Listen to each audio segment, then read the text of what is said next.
Good evening, everybody. I am sorry that I'm a little late tonight, but I'm still here and I'm ready to read chapter 7, but technically part 2 called Capture, and we're going back to chapter 1. So we finished with part 1. We're on part 2, chapter 1 of Whangdoodles. So here we go. As each day passed, the children's ability to look, listen, feel, taste, and smell improved immeasurably. The professor taught them the wonders of music, not only instrumental music, but the music of running water and the sighing of the wind, the hum of the city and the song of the birds. Lindy was by far the best pupil. Her imagination was so vivid and her senses so aware that she easily pulled ahead. The professor knew that she was already capable of making the journey to Whangdoodle Land, but the decision to go had to be delayed because the boys were not ready. Tom was doing well, but Ben was having difficulties. For the first time in his life, he discovered that being the eldest did not make him the most competent. Being 13 years of age, he had more to question, more to doubt. He had to fight logic and his own stubborn opinion of things.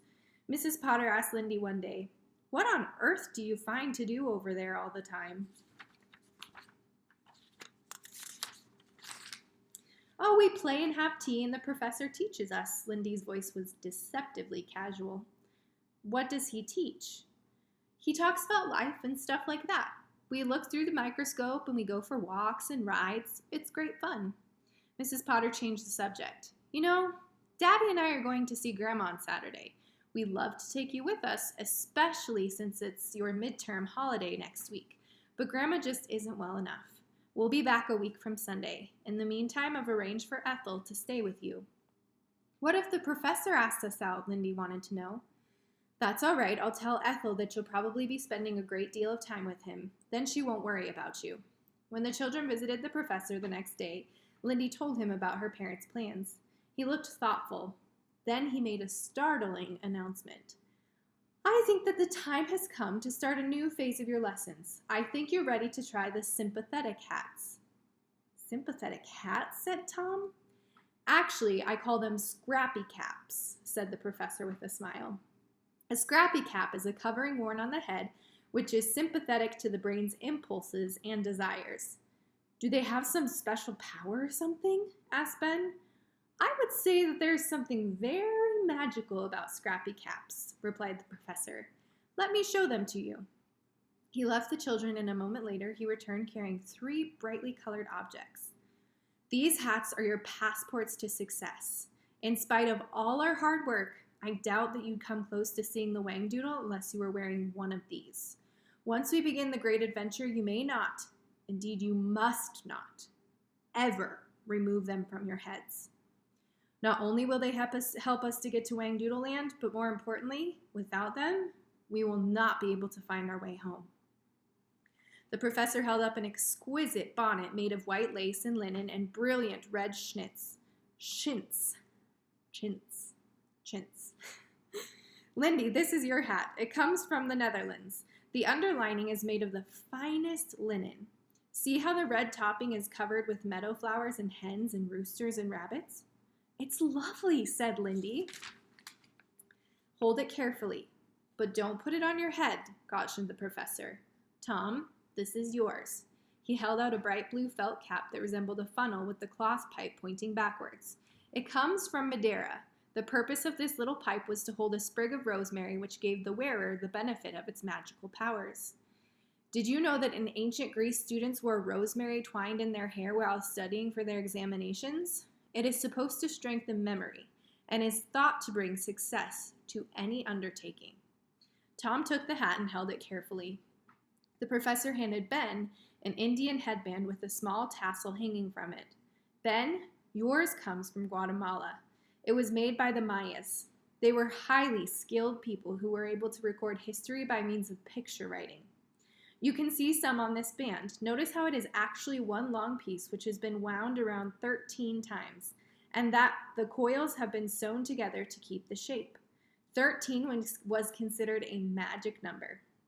The professor looked at the children and smiled. "You will discover that your sympathetic hats make all the difference. Once they're upon your heads, you will experience a great feeling of exhilaration. Tomorrow, we will begin to practice wearing them. Lindy walked eagerly home from school the next day, happily contemplating the midterm holiday and the time she and her brothers would spend with the professor. She was desperately eager to begin the new lessons with the Scrappy Caps. She had that feeling that something wonderful was going to happen. She began to sing, "I've got a pretty hat to wear upon my head, and it's filled with magic," or so the professor said. She skipped around a lamppost and ran full tilt into someone who was leaning against it. Her books went flying in all directions. "Oops, I'm so sorry," Lindy said, very startled. "Hello, little girl," said a distinctly unusual voice. Lindy looked up. The stranger smiled and lifted his hat in greeting. "You dropped your books. Allow me." Lindy watched as the man bent from the waist and scooped up her books with extraordinary long arms. "Clumsy of me," he said. "I wasn't looking where I was going." The sound of his voice reminded her of wind whistling through a long tunnel. "May I walk with you a little way and carry your books?" he asked. Lindy remembered her parents' warning never to speak with strangers. "Well, you're Melinda Potter, aren't you?" She was completely taken by surprise. "Yes, I am." "The professor is a good friend of mine." "You mean Professor Savant?" Lindy experienced a wave of relief. "The very same. We have spent many pleasant evenings together. He talks of you so much." The stranger pulled a golden yo-yo from his pocket and executed a quick trick with it. Lindy fell into step beside him as he began to walk. "How are things coming along with your trip to Whangdoodleland?" he asked casually. Her jaw dropped. "You know about that?" "Good heavens, yes. I've known about it for some time. The professor and I often chat about it." "Oh." She was surprised that someone else knew of their plans. The golden yo-yo flashed in the sunlight and made a soft humming sound. She glanced up at the odd-looking stranger. "I expect you'll be making a move before long," he said. "To Whangdoodleland?" "Yes." Well, as a matter of fact, we will. We're trying the Scrappy Caps this afternoon." "Scrappy Caps?" He looked startled. "Oh, I should say sympathetic hats," Lindy said and smiled. "They're very pretty." She was fascinated by the whirling, bobbing yo-yo. "They're going to make all the difference. It'll be the most wonderful adventure in the whole world. We'll meet the wiffle bird and see the flutterbys and lots of other creatures." "You really think you'll get there?" "Of course we will. The professor says we're nearly ready. It'll only be any day now." "I'm beginning to believe it," the stranger spoke in a grim voice. But Lindy was too enthusiastic to notice. She pulled him to a halt at the gate of her house. "This is where I live. I'm afraid I have to go now." "Well, we'll be seeing each other again soon, I'm sure." He bowed and shook her hand.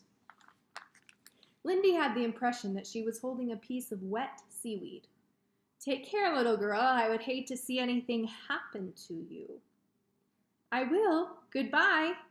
Lindy took her books and walked to the front door of her house. She turned around to wave politely, but to her surprise, her escort had vanished. The street was completely empty. We will stop there for this evening. I will pick up tomorrow with part 2, chapter 2 of Whangdoodles, and I'll see you then.